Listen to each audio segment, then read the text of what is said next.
নমস্কার বন্ধুরা, কেমন আছো সবাই? আজ হচ্ছে শনিবার আর এখন সকালবেলা প্রায় 12টা 20 মতো বাজে। আর সকালের ওয়েদারটা দেখো, দুপুর হয়ে গেছে।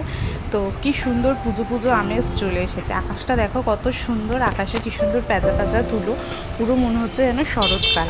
তো পুজোর দিন সকালটা ঠিক পুজোর সকালের মতন লাগছে আজকের দিনটা। তো চলো রান্নাবান্নাও সারতে হবে। আর এই যে দেখো, দিদির বাড়ি জন্মাষ্টমীতে আমি এইসব ঠাকুরের বাসনগুলো নিয়ে গেছিলাম, তাই দিদি আর জামাইবাবু সব দিয়ে গেছে, এগুলো আবার গুছিয়ে তুলতে হবে।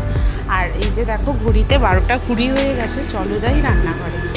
তো কড়াই তো বসিয়ে দিয়েছি। আজকে কি রান্না হবে সেটা তোমাদের বলি। আজকে না ভাত করবো না, কারণ ভাত যা আছে তোমাদের দাদা ভাইয়ের হয়ে যাবে, আমি আর সোনু রুটি খাবো। আর করবো আজকে একটু মিক্স ভেজ। তোমরা জানো শনিবার আমরা একটু নিরামিষ খাই। তো এই যে পনির, তোমাদের দাদা ভাইকে বললাম একটু ছোট ছোট কেটে দাও, আর আমি ততক্ষণে সমস্ত সবজি কেটে নিয়েছি। আর দেখো মশলাপাতি যা লাগবে তাও সমস্ত জোগাড় করে নিয়েছি। কড়াইতে প্রথমে সাদা তেল দিয়ে দিলাম, আর দিলাম অল্প একটু ঘি। এই মিক্স ভেজটা আমি আজকে ফার্স্ট টাইম করছি, তাই তোমাদের সাথে শেয়ার করছি, আশা করি ভালোই হবে। তো দেখো কড়াইতে এবার পনিরগুলো দিয়ে দিলাম। পনিরগুলো দিয়ে এবার একটু ভালো করে ভেজে নেব, ভালো করে এগুলো ফ্রাই করে নেব। নিয়ে এগুলো তুলে তারপরে আস্তে আস্তে সমস্ত সবজি আমি একটা একটা করে ভেজে নেব।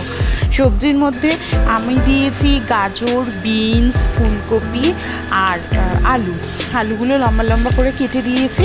একটু ক্যাপসিকাম হলেও ভালো হতো, কিন্তু ক্যাপসিকামটা দেখলাম কেমন নষ্ট হয়ে গেছে, ওই জন্য ওটা আর দিইনি। আর তোমাদের দাদাভাইকেও আর বলা হয়নি আনার জন্য। তো যা আছে ঘরে সবজি তাই দিয়েই করবো।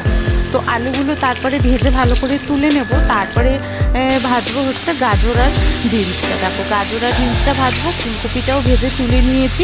মশলার মধ্যে দেবো আদা আর কাঁচা লঙ্কা, আর টমেটো, এটা ভালো করে পেস্ট করে নেব। এই যে দেখো ফুলকপি, পনির, আলু সমস্ত ভেজে তুলে নিয়েছি। একটু বেশি করেই করব যাতে রাতেও হয়ে যায়, কারণ আজকে শনিবার, সোনুর একাডেমি আছে, যেহেতু আবার মানডেতে এক্সাম আছে, সোমবার মাঝখানে অনেকটা সময়, তাই জন্য ভাবছি আজকে একটু একাডেমিতে নিয়ে যাব। দেখো সমস্ত সবজি ভেজে যেটুকু তেল বাঁচলো সেটার মধ্যে একটু শুকনো লঙ্কা ফোড়ন দিয়ে দিয়েছি। দিয়ে এর মধ্যে আদা, কাঁচা লঙ্কা আর টমেটো দিয়ে যে পেস্টটা করে রেখেছিলাম সেটা দিয়ে দেবো। এই যে দেখো দিয়ে দিলাম। এটা দিয়ে দেওয়ার পরে ভালো করে এটাকে কষাবো। এটা কিন্তু মানে মেনলি এই রান্নার মধ্যে কিন্তু আর অন্য কোনো মশলা যাবে না, আর কিন্তু যাবে নুন, হলুদ, আর আরেকটা স্পেশাল মশলা যাবে, সেটা তোমাদের অবশ্যই দেখাবো। তো এটা ভালো করে চলো কষিয়ে নিই, তারপরে বাকি মশলাটা করে নেবো। আর সোনু আর আমার জন্য 4টে রুটি করে নেবো। এই যে এর মধ্যে দেখো কাজু বাদাম, পোস্ত আর একটু চালমগজ ভিজিয়ে রেখে দিয়েছি, যাতে পেস্টটা একটু স্মুথ হয়। তো এটাই পেস্ট করে নিই। আর ওইদিকে মশলাটাও ভালো করে কষিয়ে নিই। এই যে ভালো করে কষিয়ে নিয়েছি। আমি সামান্য একটু হলুদ দিয়েছি, আর এখানে দেখো কাশ্মীরি মির্চ দিচ্ছি, ব্যাস এই হচ্ছে মশলা। তো কাশ্মীরি মির্চ দিয়ে ভালো করে দেখো কষিয়ে নেবো। আর ওর মধ্যে কিন্তু কাজু বাদাম, পোস্ত আর চালমগজের পেস্টটাও দিয়ে দিয়েছি। তো ভালো করে কষিয়ে নিচ্ছি। আর একটু তাড়াহুড়োও করছি, অনেকটা বেলা হয়ে গেছে। সোনু খাওয়া দাওয়া করে একটু রেস্ট নিয়ে তারপর রেস্ট নিয়ে ওকে নিয়ে যাব। তো দেখো সমস্ত মশলাটা কষিয়ে আর সমস্ত ভাজা সবজিগুলো দিয়ে ভালো করে নাড়িয়ে চাড়িয়ে মিশিয়ে নিয়ে একটু ঢাকা দিয়ে দেবো। আর এপাশে একটু গরম জল বসিয়ে দেবো। এই গরম জলটাই সত্যি আমাদের বৃহস্পতি, শুক্র, শনি 3 দিনই নিরামিষ হয়, তাই জন্য মাথা দিয়ে একটু প্ল্যান করতে থাকি যে কী মেনু করা যায়। 3 দিনই মানে নিরামিষ, যেহেতু একটু অন্যরকম মেনু করার চেষ্টা করি। তো এইটাই দুবেলার মতন করব, যাতে আমাদের রাতেও এসে রুটি করলেই হয়ে যায়। তো ভালো করে কষিয়ে ঢেকে দেবো। তারপরে এটার মধ্যে একটুখানি গরম জল দিয়ে দেবো। তো চলো ঢেকে দিই। এই যে দেখো এরপরে জল দিয়ে দিয়েছি, ভালো করে গরম জল দিয়ে এটাকে এবার ভালো করে ফুটতে দেবো, দিয়ে ঢেকে দেবো, যাতে সবজি ভাজা তো হয়েছে, তাতেই সেদ্ধ হয়ে গেছে, আর যেটুকু বাকি আছে সেটুকু যাতে এই জলের মধ্যেই সেদ্ধ হয়ে যায়। তারপরে এর মধ্যে কিন্তু বাকি মশলাগুলো দেবো। আর চলো তোমাদের দাদাভাই কেমন আটা মাখলো সেটা তোমাদের দেখাই। আটা নিয়েই ওর মধ্যে এক গাদা জল দিয়ে দিয়েছে, দিয়ে তারপরে আরও আটা মিশিয়ে এত বড় একটা আটার করেছে। আর এই যে একটু থোড় ভেজে নিয়েছি, এবার তোমাদের দাদাভাইয়ের ভাতটাও গরম করে নেবো। সবজিটা ভালো করে সেদ্ধ হয়ে গেলে আমি একটু অল্প জলে অল্প একটুখানি ময়দা গুলে এইটাই দিয়ে দেবো।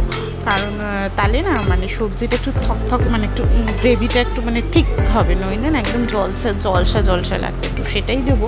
আর অনুষ্ঠান বাড়িতেও কিন্তু এরকমই করে, তোমরাও একবার এইভাবে একটা তৈরি করে দেখো, কিন্তু মনে হয় ভালোই হবে খেতে। তো দেখেও তো ভালোই লাগছে। তো চলো এইটা ভালো করে দিয়ে দিই, আর সবজিগুলোও সেদ্ধ হয়ে গেছে, জলটাও অনেকটা টেনে গেছে।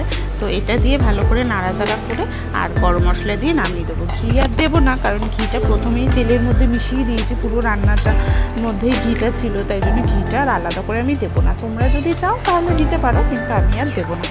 তো চলো ভালো করে নাড়াচাড়া করে নিই। আর সকাল সকাল পুজো সেরে ফেলেছি, তো সেই জন্য পুজো টুজো আর নেই। রান্না করে সোনুকে ঝটপট করে খেতে দেবো, তারপরে একটু রেস্ট নিয়ে বিকালে যেতে হবে একাডেমিতে।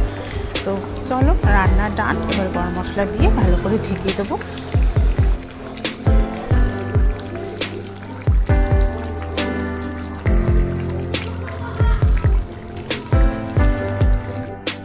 রান্না চলো এটা এবার এই যে গরম মশলা, শাহি গরম মশলা গুঁড়োটা দিয়ে দিলাম, দিয়ে এবার ঢেকে একটু স্ট্যান্ডিং টাইম দেবো। আর ততক্ষণে 4টে রুটি ঝটপট করে নেবো। তোমরা শনিবার দিন হলে তোমাদের কারা কারা নিরামিষ খাও অবশ্যই কিন্তু আমাকে কমেন্টে জানাবে। আর কে কী মেনু করেছো আজকের দিনে সেটা কিন্তু অবশ্যই কিন্তু আমাকে জানাবে। চলো ভালো করে নাড়িয়ে নিলাম, পুরো গরম মশলার গুঁড়োটা সব সবজির মধ্যে মিশে গেছে। এবার একটু ঢেকে দেবো। আর রুটিটাও সবজিটা তো রয়েছে স্ট্যান্ডিং টাইমে, আর এখানে আমি কিন্তু 4টে রুটিও ঝটপট করে হটপটে রেডি করে দিয়েছি, গ্যাস পরিষ্কার করে নিয়েছি। এবার কত বাসন রয়েছে সেগুলো কিন্তু পরিষ্কার করে নেবো। আর সোনু কী করছে দেখো, ওর বন্ধুর সাথে ওখানে গল্প করছে। আর তোমাদের দাদাভাইকে বলেছে এই সমস্ত বাসনগুলো একটু গুছিয়ে তুলে দাও। আর এখন হচ্ছে বিকেলবেলায়, সন্ধ্যেবেলায় এই যে দেখো একাডেমিতে নিয়ে চলে এসেছি, ওই যে দেখো সোনু ব্যাট করছে। তো সোনু ব্যাট করুক, আর আমিও সোনুকে নিয়ে তারপরে বাড়ি ফিরবো। এই যে দেখো সোনু কিন্তু একটা রাগী স্যারের কাছে করছে, তাই জন্য কিন্তু একটু ভয় রয়েছে। তো চলো সোনু ব্যাট করতে থাকুক, আমিও তাহলে ভিডিওটা এখানেই এন্ড করছি। সবাই খুব ভালো থেকো, সুস্থ থেকো, দেখা হবে একটা নেক্সট ভিডিওতে। আর যদি আমার ভিডিওটা ভালো লেগে থাকে অবশ্যই কিন্তু একটা লাইক করে দিন। বাই।